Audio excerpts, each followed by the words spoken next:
बुद्ध ने कहा, मूर्ख के साथ चलने की अपेक्षा अकेले चलना बेहतर है। हमेशा साथ रहना अच्छा नहीं है। साथ रहना परेशानी भरा हो सकता है। मनुष्य बिना किसी संगति की आवश्यकता के जागरूक हो सकता है और अपने भीतर पूर्ण हो सकता है। परिवर्तन होने के लिए किसी को यह एहसास होना चाहिए कि वे एक व्यक्ति हैं। यही अकेले रहने की शक्ति है। जब गौतम बुद्ध से पूछा गया, क्या अकेले चलना बेहतर है या साथ में, उन्होंने कहा, मूर्ख के साथ चलने की अपेक्षा अकेले चलना बेहतर है। खैर, वह है, मैं नहीं। उसे पूरा यकीन था कि कोई मूर्ख ही तुम्हारे साथ चलेगा। तो उन्होंने कहा, मूर्ख के साथ चलने की अपेक्षा अकेले चलना बेहतर है। इस देश में कुछ मान्यताएं कहती हैं, जब आप छोटी और त्वरित यात्रा करना चाहते हैं तो अकेले चलें। जब आपको लंबी यात्रा करनी हो तो साथ साथ चलें। लेकिन अहम बात यह है कि आपके साथ कौन चल रहा है। हमेशा साथ रहना अच्छी बात नहीं है। कई बार साथ रहना परेशानी भरा हो सकता है। तो सबसे पहले और सबसे महत्वपूर्ण बात, जब तक आप जुड़वा नहीं हैं तब भी हम अकेले आते हैं और अकेले ही जाते हैं। यदि कोई नहीं जानता कि अकेले कैसे रहना है तो एक साथ रहना बहुत परेशानी भरा हो सकता है। हमें मनुष्य कहा जाता है। मनुष्य का अर्थ है प्रत्येक अन्य प्राणी जैसा है वैसा है, केवल इसलिए कि वह क्या करता है। लेकिन एक इंसान बस हो सकता है, जो कि इंसान का एक अनोखा गुण है कि हम बस हो सकते हैं, कि हम बाध्यकारी कार्रवाई नहीं है। यही इसका मतलब है। हमारी कार्रवाई सचेत और विवेकपूर्ण है। लेकिन आमतौर पर जब लोग एक साथ मिलते हैं तो आमतौर पर लोग बाध्यकारी कार्रवाई में होते हैं। यह एक संघ हो सकता है जहां कोई उद्देश्यपूर्ण कार्रवाई हो सकती है, या यह एक गिरोह हो सकता है जहां अधिक उद्देश्यपूर्ण कार्रवाई हो सकती है, या यह एक भीड़ हो सकती है जो एक बाध्यकारी कार्रवाई हो सकती है। तो मूल रूप से मानव होने का मतलब है कि हम अपने भीतर विकास के उस बिंदु तक पहुंच गए हैं कि अगर हम चाहें तो हम बस यहां बैठ सकते हैं, बस हो सकते हैं। हम इस पर विचार कर सकते हैं कि क्या कदम उठाया जाए और क्या नहीं। यह निश्चित रूप से व्यक्तिगत है। जब व्यक्ति एक साथ आते हैं तो हम बहुवचन में हम कहते हैं, लेकिन फिर भी व्यक्तियों को ही एक साथ आना होता है। एक व्यक्ति होने का मतलब है कि आप और अधिक विभाजित नहीं हैं। इसका मतलब है कि आप सिर्फ एक हैं। लोग अपने आप को अपने भीतर ही विभाजित करने के लिए अलग अलग तरीके ढूंढते हैं। भारत में 10,000 वर्षों के सांस्कृतिक इतिहास के साथ हमने खुद को विभाजित करने के लिए विभिन्न शब्दों का आविष्कार किया है। लोगों के लिए आत्मा, परमात्मा, अहंकार, यह और वह के संदर्भ में बात करना बहुत आम बात है। लेकिन हर संस्कृति में यह अपने तरीके से होता है। जब चीजें सही चल रही हों, जब अच्छे काम हो रहे हों, अगर आप लोगों से पूछें तो वे कहते हैं, हाँ, मैंने यह किया। जब चीजें सही नहीं होती हैं, जब चीजें गलत होती हैं, तब वे किसी को ढूंढने की कोशिश करेंगे। अगर उन्हें कोई नहीं मिलता है तो वह हमेशा वहां होता है, ऊपर की ओर इशारा करते हुए। जब वे बहुत अद्भुत होते हैं तो निस्संदेह उन्हें इस बात पर गर्व होता है कि वे कितने अद्भुत हैं। जब वे बुरे हो जाते हैं तो कहते हैं, यह मेरा अहंकार था। मिस्टर ईगो हमेशा एक गिरा हुआ आदमी है। तो व्यक्तिगत का मतलब है कि अगर मैं अद्भुत हूं तो वह मैं हूं, यदि मैं बुरा हूं तो वह मैं ही हूं। आप सभी, क्या आप 24 घंटे अद्भुत हैं? नमस्ते, क्या आप 24 घंटे अद्भुत हैं? नहीं, कभी अद्भुत, कभी अप्रिय, कभी सुंदर, कभी क्रूप। कोई बात नहीं। अगर हम यह समझ लें कि यह मैं ही हूं जो बिल्कुल अद्भुत होने में सक्षम है, और यह मैं ही हूं जो किसी दूसरे क्षण बिल्कुल गंदा होने में सक्षम हूं, तो धीरे धीरे गंदापन के क्षणों की संख्या कम होती चली जाएगी। अगर मैं देखूं तो जो अद्भुत है वह मैं हूं, जो घृणित है वह है। भारत में हमारे पास कई शब्द हैं, यह मेरा कर्म है, मैं क्या कर सकता हूं। नहीं, आपको इसे ठीक करना होगा। एक व्यक्ति होना बहुत महत्वपूर्ण है। इसका मतलब है कि आप और अधिक विभाज्य नहीं हैं।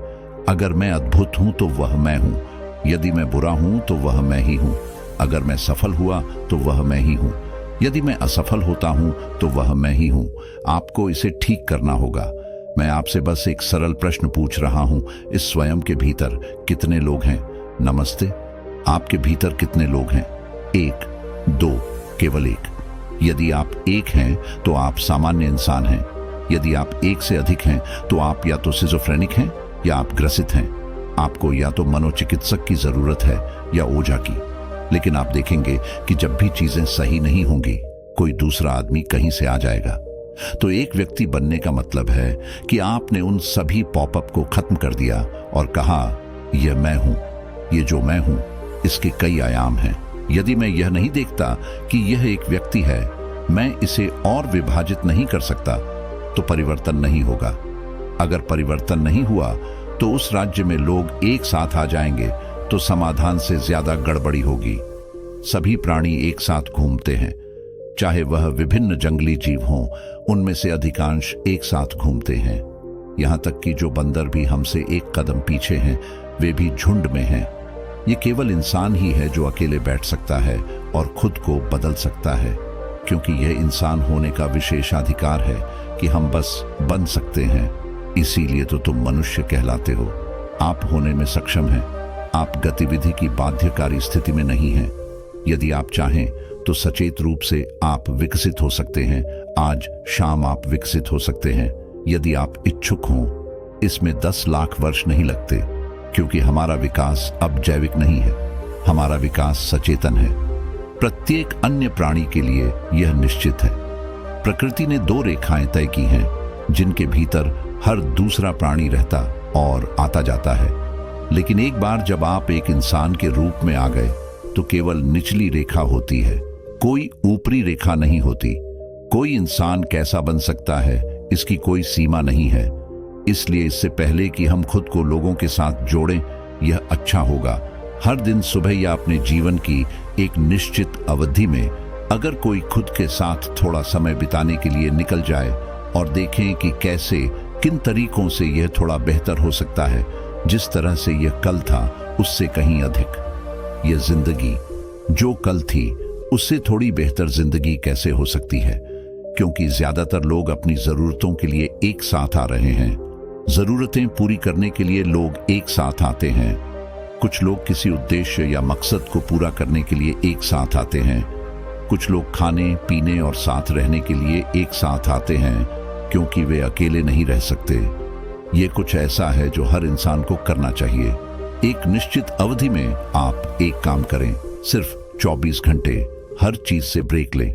आज नहीं, अभी आप लोगों के बीच हैं। आप कभी कभी केवल 24 घंटे का ब्रेक लेते हैं और पढ़ते नहीं हैं, टेलीविजन नहीं देखते हैं, फोन का उपयोग नहीं करते हैं, बस अपने कमरे में बैठे रहते हैं, सतर्क, सोते नहीं। और यदि आप अपने मन की प्रकृति को देखें तो आप स्वयं ही प्रमाणित कर देंगे कि यह एक पागल आदमी है, क्योंकि अधिकांश लोगों का मन किसी एक चीज पर नहीं टिक सकता। जब तक कि वे गतिविधि में न हो, बस वे यहां नहीं रह सकते। बाध्यकारी अवस्था में मनोवैज्ञानिक गतिविधि चालू रहती है। जब आप ऐसे हैं तो आप नहीं हो सकते। इसका मतलब है कि आप इंसान नहीं हो सकते। होना ही होगा, तभी एकजुटता बहुत समृद्ध होगी।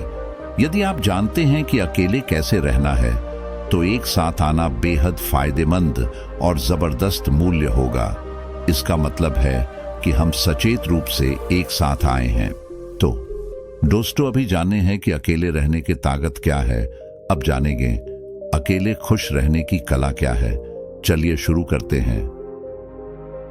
अनिश्चितता ही एकमात्र निश्चितता है, और यह जान लो कि सुरक्षा के साथ कैसे जीना है एकमात्र सुरक्षा है। पिछले 10 वर्षों में मेरे साथ हमेशा एक आदमी रहा है। मैं हमेशा एक विकल्प में था। मैं अपनी पूर्व पत्नी के साथ 8 साल तक रिश्ते में था और मेरी सगाई हो गई। फिर दूरियों के कारण रिश्ता टूट गया, मेरे पूर्व दोस्त की वजह से। इसके कुछ ही समय बाद मैं एक ऐसे आदमी के साथ 2 साल के कारोबार में बंध गई जिससे मैं प्यार करती थी। फिर भी उसने मुझे धोखा दिया। यह एक पौधा ब्रेकअप था। इसलिए 10 साल तक रिश्ते में रहने के बाद मैंने खुद को अकेला पाया। मैं 31 साल का हूं और अकेला हूं। हाल ही में कुछ प्रश्न मन में घूम रहे हैं। उन वर्षों के दौरान मेरे साथ क्या हुआ? इन दोनों रिश्तों से मुझे क्या मिला, क्या हासिल हुआ? अब मैं अकेला क्यों हूं? मैं क्या करूं? मैं अकेले कैसे खाऊं? अब क्या, कहां से शुरू करें? जब तक मुझे यह उद्धरण नहीं मिला, मैं चिंतित लग रहा था, हाइपर वेंटिलेट लगा हुआ। सिंगल कोई स्टेटस नहीं है, ये एक ऐसा शब्द है जो एक ऐसे व्यक्ति का वर्णन करता है जो इतना मजबूत होता है कि वह शेरों पर प्रतिबंध लगाए बिना जीवन जी सकता है और अपना आनंद ले सकता है। हाँ, मुझे डर लग रहा है। मुझे हर चीज साझा करने की आदत थी, मुझे अपने आसपास किसी के होने की आदत हो गई थी। लेकिन वास्तविकता यह है कि मैं अपने आप का व्यक्तिगत आनंद ले सकता हूं, और यदि मैं अकेले रहने का आनंद नहीं ले सकता तो मैं किसी और के साथ रहने का आनंद कैसे ले सकता हूं? इसलिए मैंने अकेले रहने के बारे में पढ़ाई शुरू की और अन्य खुश एकल लोगों का साक्षात्कार लिया। निश्चित रूप से मैं इस साल का एकमात्र व्यक्ति नहीं था जो अपने नए अकेलेपन के बारे में अनिश्चित महसूस करता था। मुझे एक वयस्क महिला के रूप में खुश रहने के सिद्ध तरीके से पता चला कि उसका पतन हो गया था। अपने शोध में मैंने अकेले रहने के बारे में कुछ महत्वपूर्ण सत्य सीखे। अकेले रहना से आपको अकेले रहना का, अपने साथ रहने का समय मिलता है।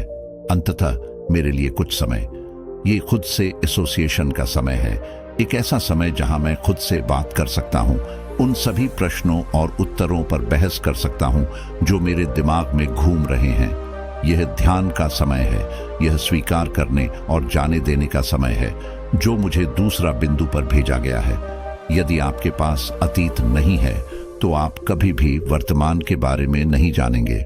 हाँ, मेरे पास अपने पूर्व साथियों की सुखद यादें हैं, लेकिन वह अतीत की बात है।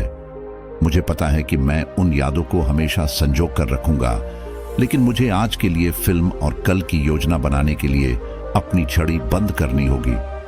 बुद्ध ने कहा था कि हर दिन आप नया जन्म लेते हैं। इसका मतलब है आज के लिए नया अनुभव और रोमांच। सब कुछ खो देने के बाद ही आप यह पता लगाने के लिए स्वतंत्र हैं कि आप क्या खो रहे थे। उन 10 वर्षों के दौरान मैंने प्यार किया, गर्भावस्था और अपना स्वास्थ्य खोया। मुझे सच में विश्वास था कि मैंने सब कुछ खोया है। मैं आपको यह भी बताना चाहता हूं कि उस कठिन समय के दौरान मैं कभी भी ऐसी शुरुआत नहीं कर सकता। अब जबकि मैं अकेला हूं, मेरे पास उन सभी नीग्रों को करने का अवसर है जिसमें मैं अपने रिश्ते में अपनी सारी ऊर्जा उत्पादन के दौरान ताल देता हूं। मेरा यह मानना है कि आखिरकार मुझे वे गाड़ियां मिली जो मैंने खो दी थीं, लेकिन इस समय का आनंद लेने के लिए मैं खुद को पूरा करने में लगा रहा हूं। बदलाव कभी कभी अच्छा भी हो सकता है। मेरा एक हिस्सा इस अप्रत्याशित बदलाव से डरता है। अनुकूलन में समय लगता है, फिर भी मैं पहले से ही सभी संभावनाओं के बारे में सोच रहा हूं। नए लोगों से अपॉइंटमेंट, नई जगह पर जाना, नई सलाह से निर्णय।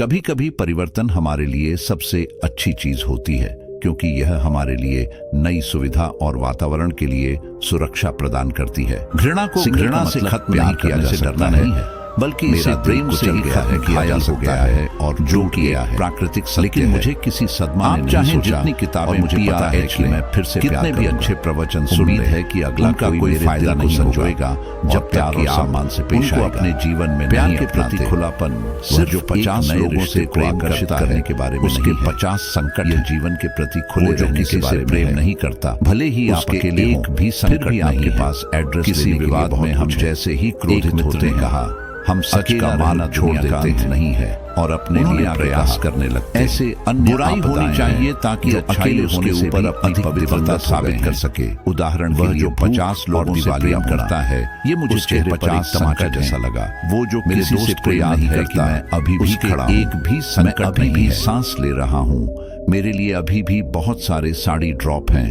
जब तुम अकेले होते हो तो तुम अकेले नहीं होते। आपके पास अभी भी परिवार और अच्छे दोस्त हैं। मैं भाग्यशाली हूं कि मुझे मेरी सहयोगी माँ और बहन मिली। वे मेरे विवेक, मेरी रोशनी हैं। उनका साथ समय समाप्ति एक तरह से मुझे परम पिता परमेश्वर देता है। मैं भी भाग्यशाली हूं कि मेरे पास बहुत अच्छे दोस्त हैं जो हमेशा खुलते खुलते मेरी बातें सुनते हैं और मेरा समर्थन करने के लिए तैयार रहते हैं। मैं निश्चित रूप से जानता हूं कि मैं हमेशा उनके साथ अपना सुख दुख साझा कर सकता हूं। मैं जरा भी अपराध बोध महसूस किए बिना हमेशा के लिए उन पर प्रतिबंध रख सकता हूं। और अब जब भी मैं अकेला हूं तो मेरे पास समर्पित होने के लिए और भी अधिक समय है। अकेले अकेले रहना खुद पर ध्यान केंद्रित करने का तरीका है। कभी कभी किसी भी तरह के बदलाव से आप खुद को विकसित करने में सक्षम हो सकते हैं। आप इतने सहज हो सकते हैं कि आपके लक्ष्य पीछे राह जा सकें। जब आप अकेले होते हैं तो यह आपको अपने अंदर की गहराई से देखने और उस व्यक्ति की पहचान करने के लिए प्रेरित करता है जो आप वास्तव में चाहते हैं, आप किसी भी तरह से अलग हों या नहीं। अगर आप इसके लिए खुले हैं तो कुछ बेहतर आपके सामने आएगा। ट्विटर के माध्यम से मुझे एक प्यारा सा उद्धरण मिला। इंद्रधनुष देखने के लिए किसी को तूफान से देखें। जब कुछ बुरा होता है तो हम नकारात्मक बातों पर ध्यान केंद्रित कर देते हैं। ये भूल जाते हैं कि इस विनाश लीला में कहीं न कहीं कुछ सकारात्मक भी छिपा होगा। यदि आप इसके लिए खुले हैं तो आप भविष्य में और वर्तमान में खुशियां मनाएंगे। जीवन एक संतुलन है। जब अंधेरा होगा तो प्रकाश भी होगा। मेरा मानना है कि जीवन में सब कुछ एक प्रक्रिया है। जब कोई नाटक और तेज चीज हमारी सामने आती है तो उसे छोड़ दें और फिर से समय समय पर शुरू करें। मैं फिर से शुरू कर रहा हूं। अकेलेपन में एक नौसिखिया के रूप में मुझे अभी भी बहुत कुछ सीखना, खरीदना और तलाशना है। कभी कभी मुझे यह याद आता है कि मेरे पास जो कुछ है उसके लिए एक अजनबी की जरूरत है। जैसा कि हम सभी जानते हैं, इन शब्दों को व्यवहार में लाना की तुलना में कहना आसान है। इसलिए मेरे मन में एक महत्वपूर्ण विचार है जो मैं आपके पास रखना चाहता हूं। इसमें परिवर्तन शामिल है। आपको अकेले ही निर्णय लेना है कि आप क्या बदलाव चाहते हैं। तो दोस्तों, आज की इस वीडियो यहीं पर समाप्त होती है। फिर एक नए वीडियो के साथ मिलते हैं। तब तक आप अपना ख्याल रखिएगा। प्रेम से बोलिए राधे राधे।